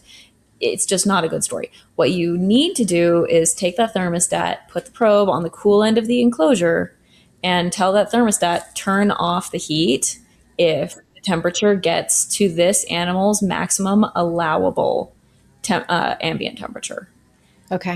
That's when you kill the heat, because that is it's still producing more heat than your LED, than your UVB, the whatever else is. And once that is out, you're going to be offering the animal a lot of relief. If heat is still a concern, making the air move, so pushing cool air into the enclosure, or just getting the air moving, is going to reduce the likelihood of overheating than air that isn't moving or is aggressively moving. So introduce not just passive air movement, but wind. And then, make sure that there's water. Misting inside the enclosure brings down the temperature a little bit. So usually, an animal that's going to be heat tolerant is not a semi-arid to arid animal, right? The ones that are the most heat sensitive are forest species. They're temperate, they're tropical, they overheat more easily, and they need more water. Water helps combat overheating. So if it's hot, make sure they're wet. They have enough water. And that's going to help them cope. It's not perfect, but in a bad situation where you are dealing with a heat wave, where your power is out and it's hot, water is your first line of defense. Ideally, if you have reptiles, you should be prepared for a power outage in dangerous circumstances, whether it's extreme heat or extreme cold, and a generator is a good idea. And lots of extension cords, but big ones, Yeah, nice fatty ones. a good generator is expensive, but just put that on your list of, investments you need to make. And, it will help you be more comfortable in a power outage too. So it's not just about that. Totally. Oh, you too. Totally. I have a couple, and I always prioritize the animals first, their comfort first. But yeah, I now have a big one and a little one, Yeah. and make sure that I have a vast amount of electrical cords and surge protectors so I have like a system, because we have power outages and heat in the summer and the winter. Personally, I live in a place where power outages are actually pretty rare, and when they do happen, they are resolved within hours. The worst one I ever went through was one winter, and I think the power was out majority of the night. Not to say, if it's hot, you can always keep the other lamps on. If it gets hot enough and the heat lamp is not, removing the heat lamp is not doing enough, cut everything. Yeah. The animal will live. It will be fine. Just cut everything Yes. for the time being, Yeah. and return to normal when it's safe to do so. Yeah. Well, so these were my solutions. You can actually see him if you look really close on the cool side next to the pothos, a little stripy bit. He's underneath the cool fan. One thing I tried on really hot days was I put a cold pack literally on top of this cool fan. You made it cooler. I did. And I put my hands under there and I was like, all right, I mean, it's going to go away, but it's still cooling the air. It kind of works. You have to swap the cool packs out, but that and misting underneath it was another. Or in the cases of my other enclosures, those cool fans and cool vents, those vents are right next to the water or right over the water, It helps. which is also moving. It's got filters in it, so it's moving water, and you've got the cool air over the water. You're encouraging evaporation, and you're putting the water in the air instead of just letting it sit. Some challenges that people have run into when doing things like what I've talked about. So one of my patrons actually submitted this, and I think this is a great question. What are some good ways to increase airflow? And we've kind of touched on this a little bit, but while maintaining high humidity inside the enclosure when the air outside the enclosure is dramatically drier. So they said, I live in a desert, sub 20% humidity at the worst times indoors. Pulling more of that dry air into my boa imperator enclosure has been a boon to keeping mold and fungus gnats away, but has made maintaining the proper humidity levels for my snake a struggle. This is an example of when it is appropriate to use a closed top enclosure. They do. They have one. Yeah. So if you don't have a closed top enclosure and you're struggling with your humidity, despite your best efforts, a closed top enclosure might be what you have to do. Is it optimal? No, it's annoying for, placement and everything, but it is going to help a lot. And then you rely on the side ventilation for your fresh air. And then you are going to need a fan. More likely than not, you're going to need a fan to push air into the enclosure. So that's what they're talking about. Is I know this person has a closed top, and it sounds like they are pulling air in, but they're still struggling to maintain humidity because that air that they're pulling in is so low in humidity. Sorry, I'm laying groundwork for people who are listening about, I guess for anyone who thinks, well, obviously a closed top enclosure is the worst thing in the world and these things shouldn't be on the market at all. And, I don't want anyone to have that impression based on our conversation so far. I hope not, because I have closed-top enclosures. There are many ways to use them well. They can be great tools, but they're just that tools, and you need to use them appropriately and mindfully. That's it. Just want to make that clear before we proceed here. Now, yeah, still struggling. The ventilation is obviously good in this situation. You are going to need more water. That's it. You Okay. at this point, it's automatic misting system time. That's what I was going to think. That's what I thought. Top enclosures that ventilate really well. You're trying to, in my case, dry environment or dry climate, mesh top enclosures, and tropical animals. I really struggle. Like misting 2-3 times a day doesn't do it. And most people, they work, they go to school, they can only mist in morning and night at most. So what you need to do is you need help pumping water into the enclosure. And that's when you invest in humidity management equipment. So get the automatic misting system. Consider a fogger for nighttime so that you can get that nighttime boost. Just, run it for a few hours in the beginning of the night, or fancier intermittent fogging over the course of the night. So fog, let it dry out a little bit, fog, let it dry out a little bit, fog again. The chameleon community really has this down to a science, I feel like. And I'm not talking about, this is the dumbest thing ever. Mist King, the best automatic misters in the industry of automatic misting systems. They're everywhere. Their starter kit comes with one nozzle.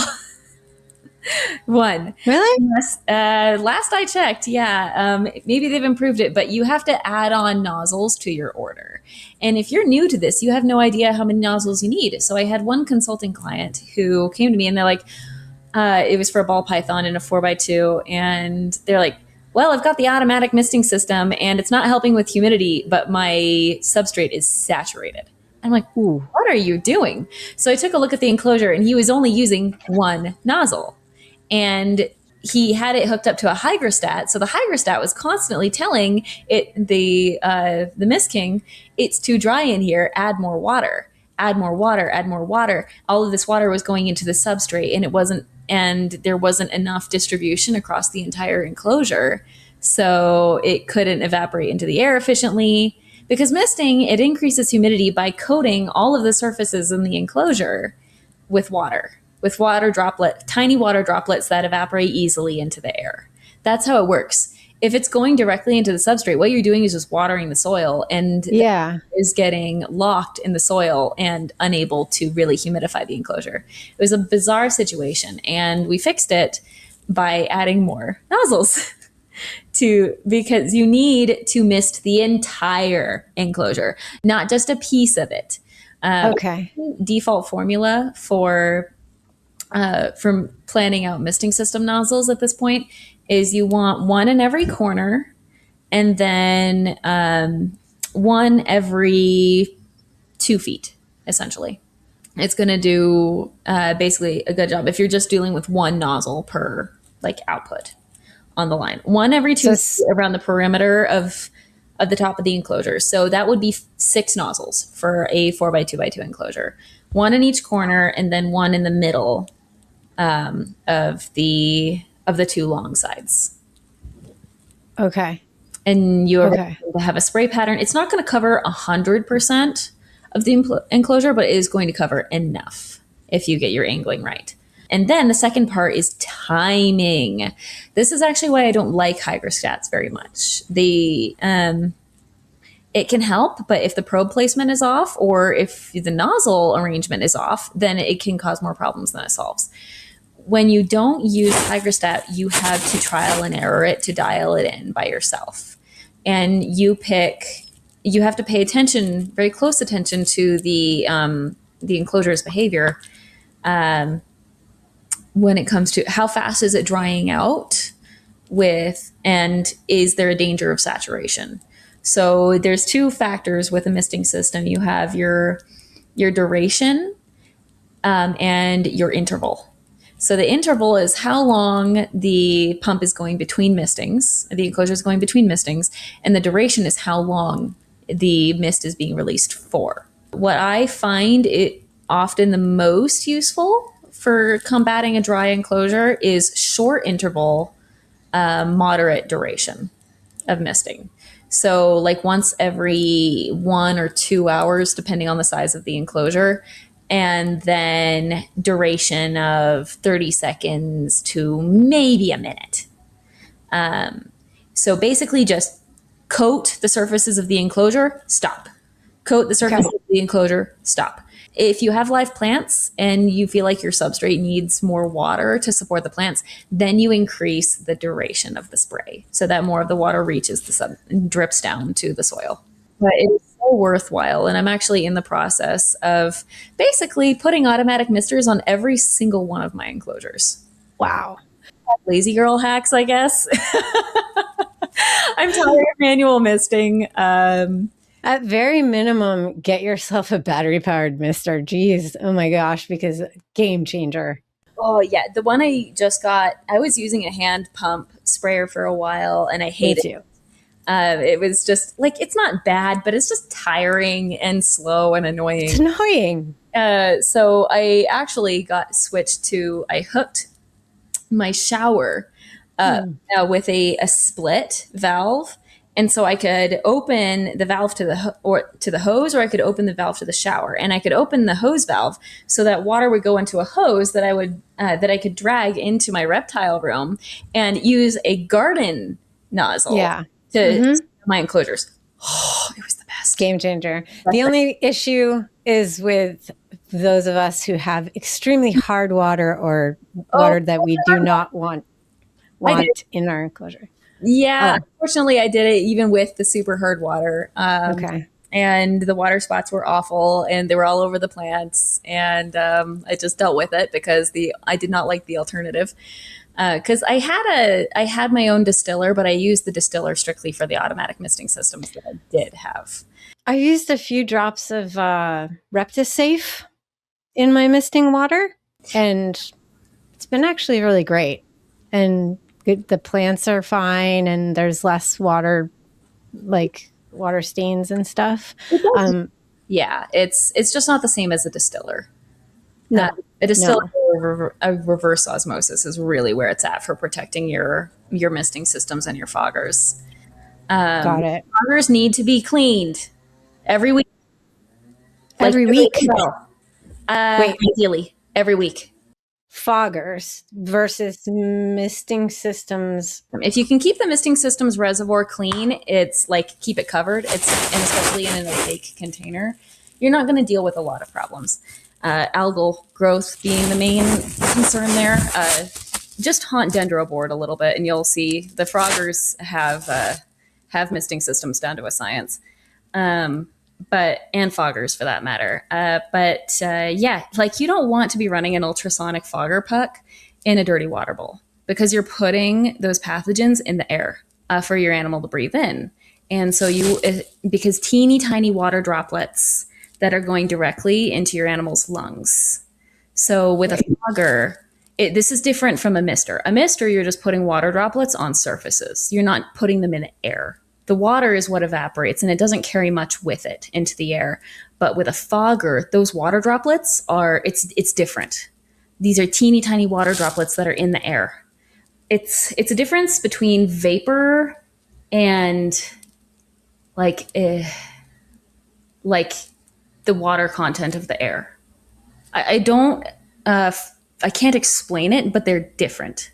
Humid air is different from a fogger's fog output. They're not the same, and one carries bacteria in much easier than the other one does.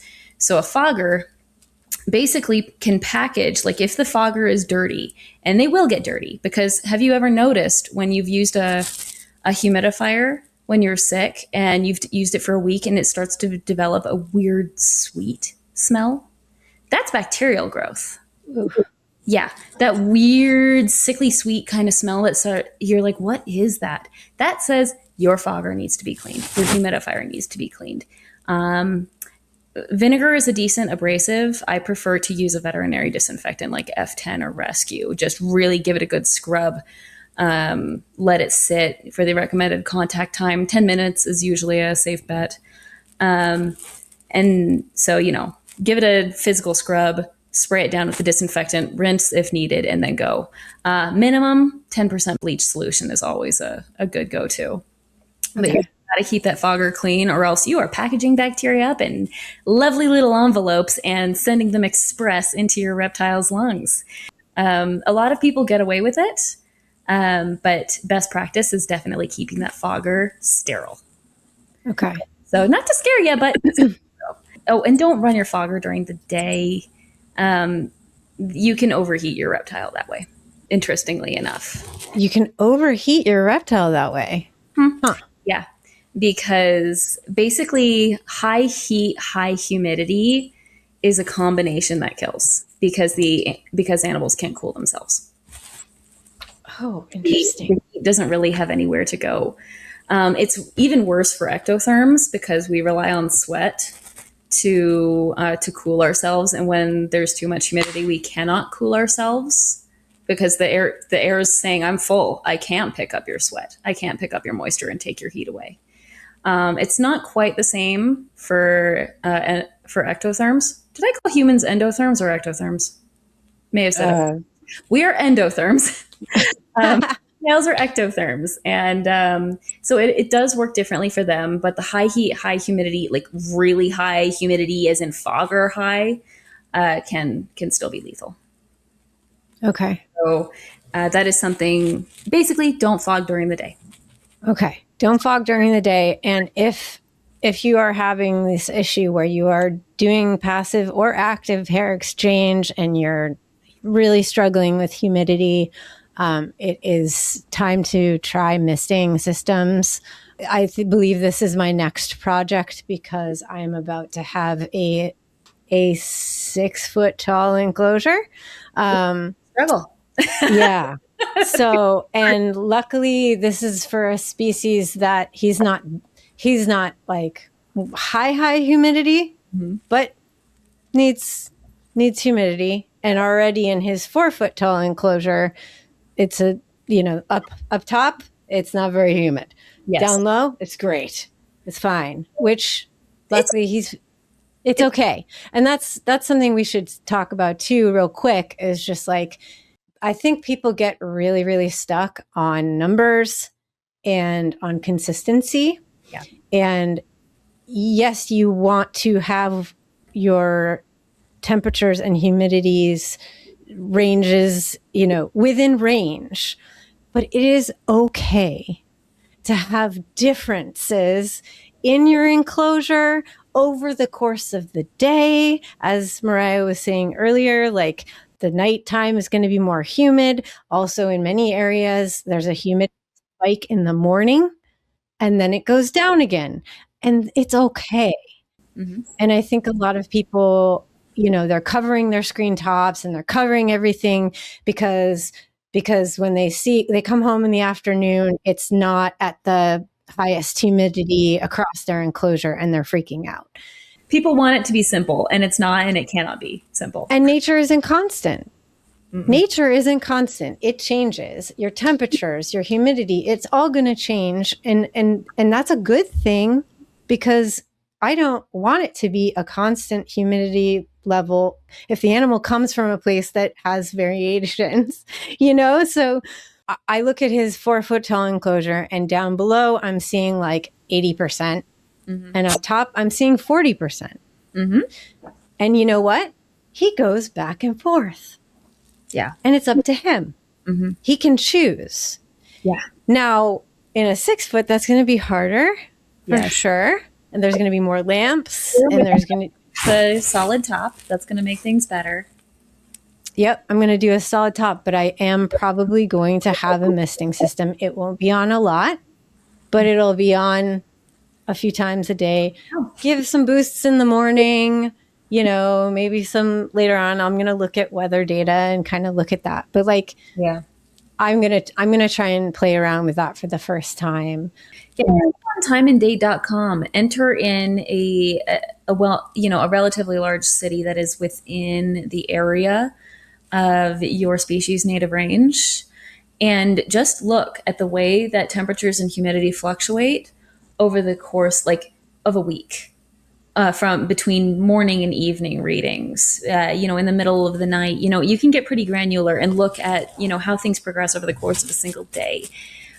Or you can just program your phone's weather app to pay attention to the weather in the area of their environment and just get a feel for what it's like there. And it's constantly fluctuating, it's constantly shifting.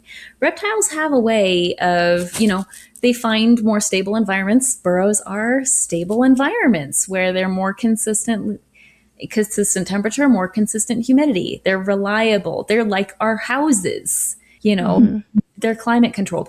Ancient humans, and well, honestly, humans in not very climate controlled areas, have made use of caves and underground shelters for a long time for the same reason. It's a comfortable place to live.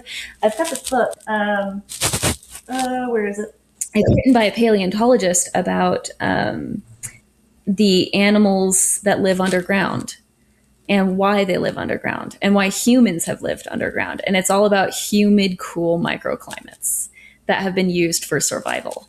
And alligators, I learned that. I did not know alligators inhabit burrows at all. I had no idea. I didn't know that either. You can find alligators in very large burrows. So yeah, now you know. Gator caves. Yeah. Another thing on this topic before we move on is also the placement of your hygrometers and thermometers. That's what I was going to actually is placement. Okay. So pay attention to your numbers, but pay attention to your numbers in the right places. Yeah. The basking temperature at the basking spot, not on the basking wall, like on the wall next to it, on the spot itself. Or better yet, read power density. Anyway, or like pay attention to the temperature in the cool zone. What's your ambient temperature looking like? Pay attention to that. Pay attention to the humidity in the shade, because that's going to be your maximum humidity. Pay attention to the humidity in the moist hide. What's that reading? And pay attention to the temperatures and humidity in the areas where your reptiles are hanging out the most. Why do they like that spot? Because now I'm trying to figure out why my ball python won't go into her new hide. It's fancy. It's in a good location. It should be comfy. She won't have anything to do with it. Why she wants this relatively dry spot over here and this relatively dry spot over here when I've got a lovely moist hide over here for her to enjoy. I'm like, and it's just like Shara was saying earlier, you guys, pay attention to your animal's behavior. It informs you a lot about how your enclosure is functioning to them, because reptiles use what is available to them. They are really good at using what's available. They are very active in regulating their hydration, their temperature. They're not just ectotherms, they're poikilotherms, which means they are actively managing their metabolic rate through managing their body temperature by traveling between areas of heat and cool. They are not passive in this process at all. And they are excellent at doing what it takes to keep themselves healthy, which means, honestly, if we can't even give them if they're getting sick in captivity, it's because we're not giving them the resources to stay healthy. It's not even about us keeping them healthy. It's giving them the resources to keep themselves healthy. Reptiles are so good at taking care of themselves. We are just so bad at giving them the resources to do so. The resources and the choice to choose between those resources. Yeah. When you design the enclosure to give them maximum choice, you're going to end up with a healthier, happier reptile, not just because they can choose what am I going to do today, but because they can choose how they're going to take care of themselves based on their needs in the current moment. That's why gradients are so important. That's why variety is so important. And that's why size is important too. Small box, very little freedom of choice. Larger box, much more freedom of choice. Just let them take care of themselves. That's all we really need to do, is let them take care of themselves. And that's one of the things I love about reptiles too. You have a dog, they're not going to take care of themselves. No. A cat is a little bit better, but a dog is so dependent on you. It's let's be real. It's just adding a toddler to your life. I have two. Take that how you want. I have two. I love having reptiles that can, they're kind of ambivalent about my existence. They're like, hey, lady, you got food? Like, please don't annoy me. Don't have the same relationship with my animals as you do, Shira. um, honestly, the best they get usually is like I let them roam around while I'm reading or working in the reptile room. And right now they're putting up with so much because the room is unfinished and there's an open ceiling, and I have to be so careful about letting them out because there are so many holes that they could get into and get trapped or hurt. So Yeah. in particular is not happy with me lately, and I don't have to worry about them as much. They're not as demanding. Like once you have the setup, it's they kind of just self-manage and it's okay. You take out the waste, you replace the water, you check numbers, you give them food, but like it's so much simpler than a dog that's you're tripping over and like is it food time? Is it food time? Like, hey, barking at something. And I don't know. To me, it's very overstimulating. I think Oh, a yeah. reptile that is just doing its own thing in my space and we're both like in each other's space on our own terms is a lot better than having my senses and my environment constantly being invaded. Oh, yeah. And I mean, as a neurodivergent person, and I know a lot of people who listen to my channel are, that's something that is very attractive about reptiles, is that they're less overstimulating than other animals. I just wanted to circle back to, yes, once you get it set up, they're going to be able to take care of themselves, but you do have to observe their behavior over the course of a long period of time. Mm-hmm. Make note. What do they do? Oh my gosh. Yeah. Don't jump off the diving board because you made one-off observation. You've got to wait and look for trends. Mm-hmm. That's the real over months. Like you sit back. Like the only time you need to act quickly is when there's a danger. It's this constant conflict of, okay, sit back, observe. Do I act? I don't know. Observe. I have some more. Then finally, where do you decide to just act on what you have observed? Because again, so many people freak out, especially when they're new. It's like, I noticed this one thing. And new keepers in general are very, very nervous, very anxious. They want to do it right, which is great. Great. But there is value in patience and just hanging back. The animals are resilient. And it always is valuable to ask a more experienced keeper whether they need to act on something or not. Yeah. Because it can be a little embarrassing and you might feel like you're posing a dumb question, but you're drawing on the experience of other people who have observed their animals a lot. And you're going to get of, yeah, that's a problem. You need to fix it. Or, well, let's get some context here. We don't, and often context is king when it comes to whether or not an observation is something that merits concern. Yeah, absolutely. I have a lot of that in my Discord. I don't want people to feel bad about coming in and being like, I'm scared, I'm worried, but that happens a lot. Mm-hmm. But to come tell us your worries, and most likely we're going to be like, you're fine. Mm-hmm. Take a breath. The worry channel. Oh, yeah. This is where the brain goes crazy. Yeah. Yeah, but having context and then just being like, let's wait and see. Mm-hmm. Because most likely this is not something to be concerned about. But do observe and take your time with it. And it's like, if you're not observing your animals, why do you have them? Because one of the reasons we like having a slice of nature is so that we can watch them do their thing. Exactly. One of the things I actually hate about having a reptile room is it's out of the way of the rest of the house. I wish I could just have my enclosures around the house so that I could just see them more often. It's the first thing you do when you walk in my house is the reptile. I love that. Unfortunately, one, I have to keep them away from the kids. Yeah. Like there's got to be a way I can like shut the door. And my husband wants a cat eventually. I'm like, okay, there's got to be a way I can keep the cat. I did want to answer this last question from your patron. how do you determine if your ventilation is correct or appropriate? Can it be measured? It can, if you care to do a little bit of math.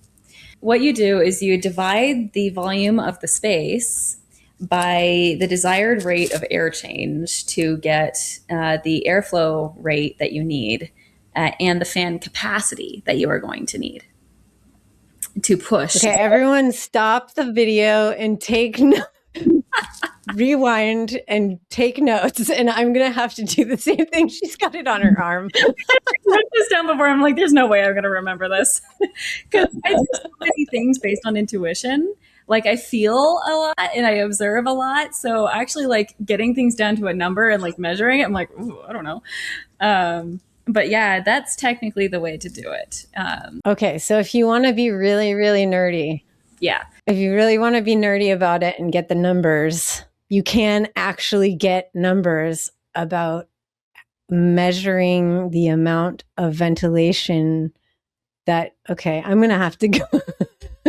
This is for calculating air change. So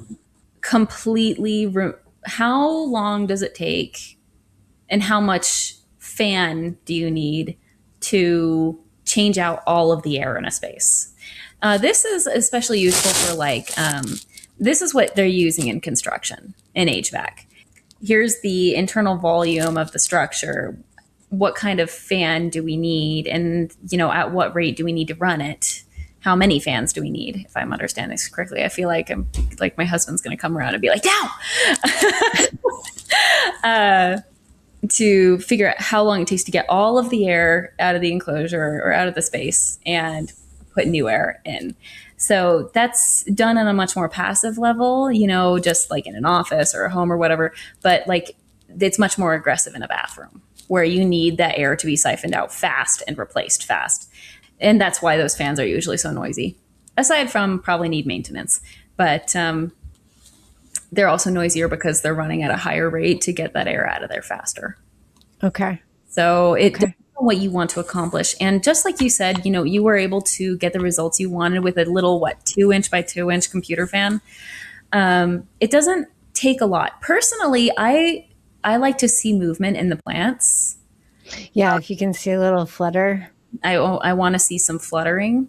One, it's good for the plants to move a little bit. Two, it's proof that there's a breeze in the enclosure. And that's what I'm going for usually is some kind of breeze. And it seems like the reptiles seem to enjoy it and they'll seek it out sometimes as they'll sit directly under the fan to enjoy the breeze. It's just another freedom of choice thing where there's moving air in this area. And it's reassuring to me to know that there is active air flowing through the enclosure and not just being exchanged passively. Yeah. So it really depends on what your enclosure needs. Obviously, more passive air exchange may be, or less aggressive air exchange may be needed if you're struggling with humidity and you need to preserve it. Then just, do keep the air moving. You want it to be able to escape, but maybe don't be aggressive about it. Whereas, if you're not struggling with humidity as much, or you have limited ventilation options for the air to get in and out, then you do need to get aggressive about it and you're going to need a bigger fan. Bigger enclosures usually need bigger fans. For a 2x2 or larger, my preference is a 4-inch desktop fan. They're a little noisier, but they do better. I just run it on the lowest setting unless I want to just mix things up and create a little windstorm for the reptiles, and then I'll bump it up to the highest setting for a day. Actually, that leads me to a question. Yeah. All of these fans, these ones actually, I just set them at a certain thing and they have timers and stuff. The ones in the other room, I don't have them on timers. It's kind of annoying. And they have high, medium, and low settings. And some of them are kind of noisy. And so what I've been doing is I've been letting them go all day long. And either at night turning them down to the lowest setting or turning them off, depending. Because sometimes one of them in particular is like, me, and I have to replace it, but it's loud. Sound of fans, personally, they overstimulate me so fast. So my question is it best to leave them on during the day and turn them off if you're going to do that kind of thing? Or is it best to have them on timers like this one is, where it goes on for a while and then it goes off and then goes on for a while? I imagine that's best. But is it okay if you don't have a timer for that to do? Okay, if you don't have a timer. Arguably, you know, the timer is going to be the best thing. But at the end of the day, unless your enclosure is designed to keep air in and is poorly ventilated to begin with, passive air exchange has a lot of value. So just leave it on. It's nice, but passive air exchange is great, especially if air is moving in the room itself. You have a window open, you have a fan going in the room, you have an air purifier or two. The air is moving more than you think it is, especially if you have an HVAC system, you know, where the vents are going in the room. If you could visualize the airflow in your home, you can see. Now, if you don't have an HVAC, the air in your home is going to be more stagnant, and you're going to need to do something about that for your health and your animals, to get that air moving and make sure you're getting fresh air. In Europe, I think the northern countries, it's common practice to just completely open all the doors and windows first thing in the morning, to just ventilate the whole house for a little while and then close them back up and go on with your day, even in the middle of the And I'm like, I don't know if I'm that tough. I hate the cold. But that's the idea. And, you know, these homes, a lot of homes in Europe don't have any kind of ventilation system to begin with. That's why heat waves affect them so badly. My poor sister living in Germany right now is dying. So we have it really good. You know, in the US, air conditioning is very common. HVAC systems are very common. Other parts of the world, not so much, depending on where you live and what standard practice there. And you have to adjust the ventilation not only for your reptile enclosures, but in your own home accordingly, to make sure that everyone is getting fresh, healthy air. Well, if I didn't live right next to a highway, I would be opening my doors every morning and letting fresh air in. And you don't want all that exhaust in your house. That is a problem. Nope, can't wait to move. Thank you. This has been really informative. I've learned a lot. I hope everyone listening I can't imagine you didn't learn something during this. This is awesome. Mariah, is there anything else you want to add before we sign off? I think we've covered it all, but honestly, like, if there's something that anyone feels like we haven't covered, please leave it in the comments. I do check the comments and respond, or just email me. Yeah, put it in the comments so other people can see. And also, you know, Mariah and I have been talking about doing a follow-up to this. That's a live Q&A, which if you think that's something that you like, put that in the comments as well. I think it would be really fun. You could have some active discourse and Q&A about this topic, because I think it's a really important one. So let us know if you're interested in that, and we might schedule one of those soon. So other than that, thank you so much, Mariah, and I will hopefully talk to you soon. All right. Thanks, Shira.